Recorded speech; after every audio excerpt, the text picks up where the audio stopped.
Sohit, ED के हिरासत में कोई गया या फिर उस मामले में जेल कोई गया तो उसे एक लंबा वक्त लगता है बाहर आने में, अपनी बेगुनाही साबित करने में, भले ही वो लाख ये कहता रहे कि वो बेगुनाह है।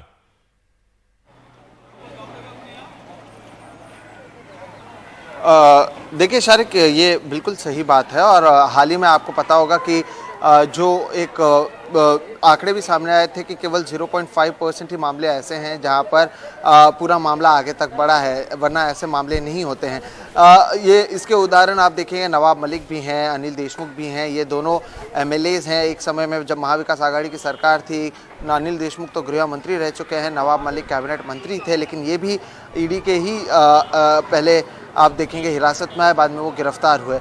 आज संजय राउत गए, हालांकि इससे पहले 1 जुलाई को भी गए थे, तब भी ये माना जा रहा था कि शायद उन्हें उस दिन गिरफ्तार कर लें, लेकिन 10 घंटे की पूछताछ के बाद उन्हें छोड़ा गया था। लेकिन आज जब एक बार उनके घर पर ही इतनी लंबी पूछताछ हुई है 9 घंटे की, और उसके बाद उन्हें हिरासत में लेकर ले जाया गया है, तो इस बार आप समझिएगा कि उनकी जो मुश्किलें हैं वो पिछली बार से थोड़ी बढ़कर हैं।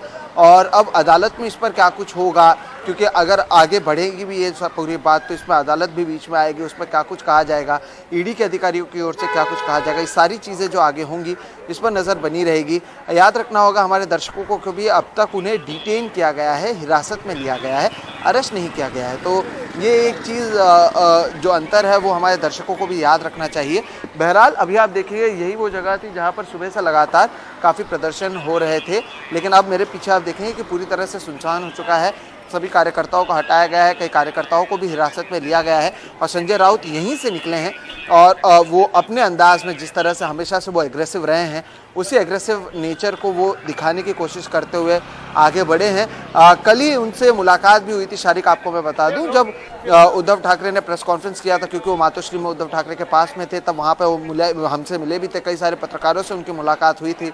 तब भी ये सारे मामले तो लगातार थे ही, लेकिन उन्होंने वही कहा कि हम लड़ते रहेंगे। और आज सुबह से भी जो उनके ट्वीट्स थे वो उसी तरह से थे और आगे भी शायद उनका जो एग्रेसिव नेचर रहा है वो बनाए रखेंगे। इसलिए आज वो बार बार कहते रहे कि जो भी हो जाए मैं शिवसेना नहीं छोड़ूंगा। वो एक तरीके से उन 40 विधायकों पर भी तंज था जो उद्धव ठाकरे को छोड़ देवेंद्र फडणवीस के साथ गए और एक नई सरकार बनाए हैं।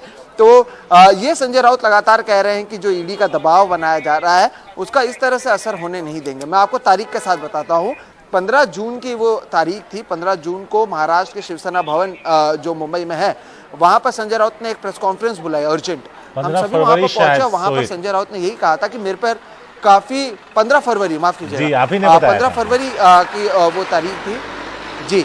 और उस दिन भी संजय राउत ने यही कहा कि मुझ पर कहा गया है मुझसे कि आप महाराष्ट्र सरकार से दूर रहिए, हम सरकार बदलने जा रहे हैं और नहीं तो आपके पीछे ईडी लगा दिया जाएगा। आज क्योंकि सुबह से जब यहाँ पे ईडी के अधिकारी पहुंचे थे, इसके वीडियोस मैंने निकाले, तो उसमें यही वो कह रहे हैं कि सरकार को हिलाने की कोशिश है, गिराने की कोशिश है, हमें ईडी से धमकाया जा रहा है। और 5-6 महीने में आप देखिए कि सरकार बदल भी गई है और संजय राउत के घर पर ईडी के अधिकारी भी पहुंच गए और अब तो गाड़ी से उन्हें ईडी के दफ्तर भी ले जाया गया है हिरासत में लेकर। तो ये सारी चीज़ें हुई हैं, कई सारी चीज़ें बदली हैं और ऐसा नहीं है कि संजय राउत को ये नहीं पता था या उन्हें इसकी आशंका नहीं थी। वो तो कह ही रहे थे कि मेरे पीछे पड़े हुए हैं। उद्धव ठाकरे के साथ जब उनकी एक अभी मुलाकात आई, उसमें तो उद्धव ठाकरे ने खुद ने कहा कि आपके पीछे भी ईडी के अधिकारी पड़े हुए हैं, आपके ऊपर भी आरोप है। तो संजय राउत ने कहा कि आरोप तो लगते रहेंगे, हम उसका जो डटकर सामना करेंगे। और 27 तारीख और 26 और 27 तारीख को ये इंटरव्यू बाहर आता है और 31 तारीख को संजय राउत के घर पर ईडी के अधिकारी मौजूद हैं और अब ईडी उन्हें अपने साथ अपने दफ्तर ले जाती है। लेकिन संजय राउत ने ये रुख कायम रखा। वो उनके जो शॉट्स हमने अभी के देखे हैं उससे भी पता चलता है कि वो अपने एग्रेसिव स्टैंड को इसी तरह से लेकर आगे बढ़ना चाहते हैं। और जिस तरह से सुबह ही उन्होंने ट्वीट कर दिया था कि सारे आरोप गलत लगाए जा रहे हैं, झूठे आरोप हैं, झूठे सबूत हैं, तो यह मानकर ही चल सकते हैं कि संजय राउत ये सारी चीज़ों को एक षड्यंत्र के तौर पर बताने की कोशिश करेंगे।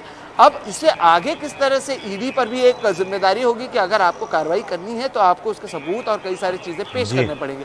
वो करने में क्या ईडी कामयाब रहती है, इस पर नजर बनी रहेगी। आगे काफ़ी कुछ होना है, लेकिन ज़रूर ये एक महाराष्ट्र में अगर आप देखें तो आमतौर पर टीवी मीडिया में आप हर सुबह संजय राउत का कम से कम एक बयान देखते हैं।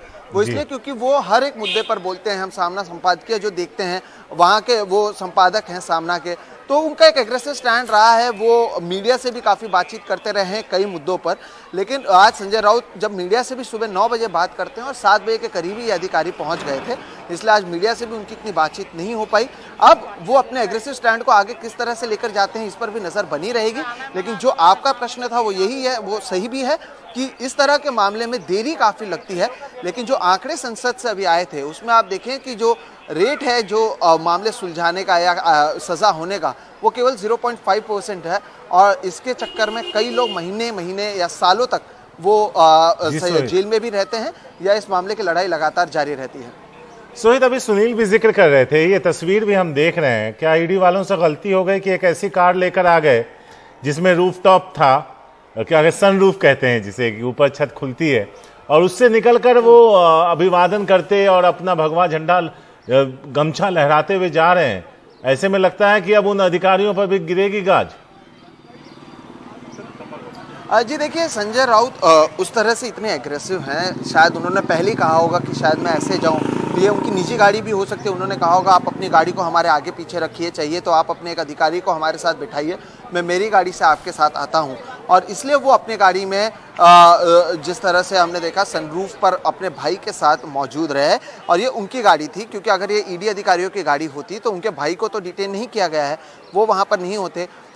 ये हो सकता है, संभव हो कि संजय राउत ने कहा होगा कि मैं अपनी गाड़ी में आता हूँ, आप अपने अधिकारियों को मेरे साथ भेजिए, आप अपनी सुरक्षा कर्मियों को भेजिए, आप अपने गाड़ी को मेरे आगे पीछे रखिए और मैं निकलता हूँ। और शायद इसी वजह से आप देखें कि जब संजय राउत जा रहे थे तब कार्यकर्ताओं ने रोकने की भी कोशिश नहीं की, क्योंकि संजय राउत खुद गाड़ी में ऊपर आकर लोगों का अभिवादन करते हुए नजर आए।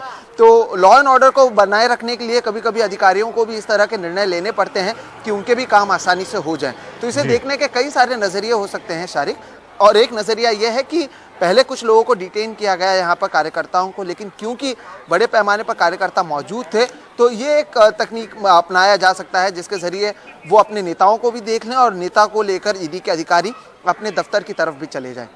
शुक्रिया सोहित, बेहतरीन तरीके से इस तस्वीर को एक्सप्लेन करने के लिए कि क्या कुछ इसके पीछे की वजह हो सकती है।